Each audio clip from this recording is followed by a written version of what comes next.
name is Anthea Turner, and in advance I'm going to say thank you very much for watching this. But today we're going to talk about carpets. Now, I love carpets. You obviously love carpets because you've got one.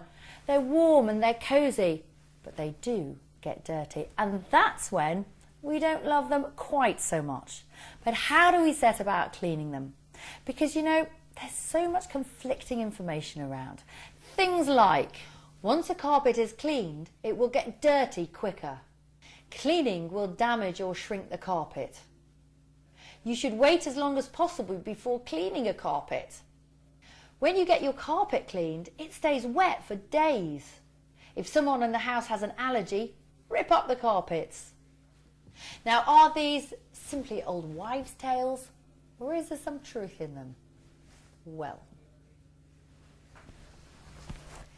so to find the answers to all those questions, and I'm sure many more, you need to speak to an expert. And I have found you an expert. This is Paul Pierce, and he is the Technical Director of the National Carpet Cleaners Association.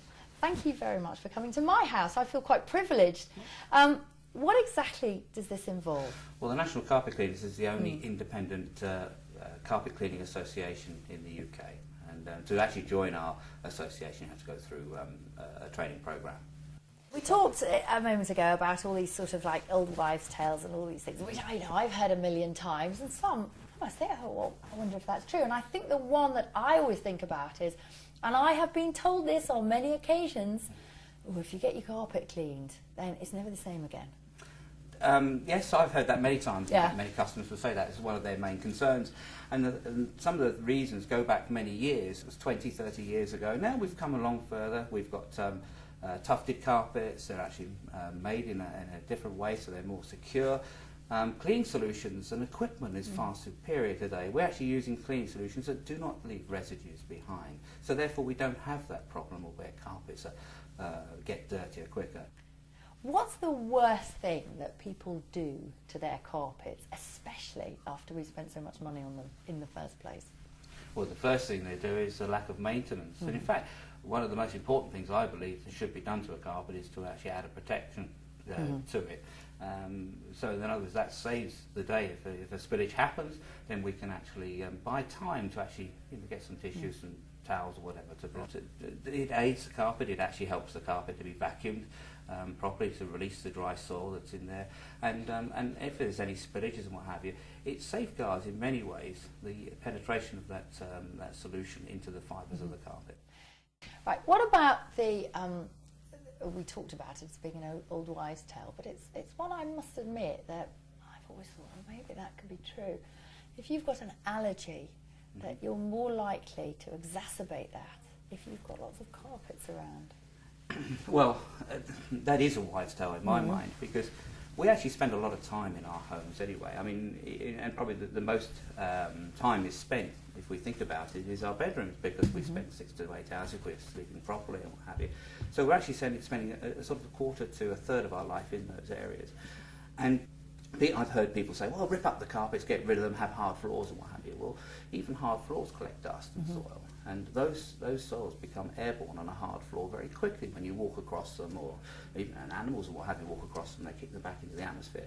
However, carpets are good for us because they actually hold those soils into the fibres of the carpet and allow us to vacuum them out or rinse them out and what have you safely, so they don't get airborne so quickly. What you've said actually is very logical, and I hadn't thought of it that way myself. I must admit, and having done so many programmes, Perfect Housewives, I am always amazed at the people who don't vacuum regularly under the bed. Absolutely. I can guarantee the amount of households that I have been into, and I go straight under the bed, pull things out. Oh, one lady said to me, can you believe it, 7 years she'd been in that house. She's never vacuumed under the bed. I can well believe it. And we see a lot of homes in that way as well. It's unbelievable. And of course that's where a lot of the soil is. Yes, it will stay there. Well, it's the dead skin, isn't it? It's the dead skin. We actually dust mites. Break skin all the time there. I mean, not every home has dust mites, but we could probably say 50% in the UK have dust mites, which is a considerable amount. Of course, it's not the dust mites, it's actually what they actually excrete, which actually causes a problem with the allergen. That gets airborne very quickly. And if you don't vacuum under a bed, and of course, then you're creating the problem. And it's so simple to vacuum regularly. Not necessarily move the bed every day, but we used to spring clean. We don't do that anymore. People. Oh, Paul, we don't clean enough in my mind. We don't. This would help everybody out if we did a little bit more cleaning. Thank you very much, Paul. I feel that I've learnt something from you, and we're singing from the same hymn sheet when it comes to vacuuming under the bed. Absolutely. Thank you, Anthea.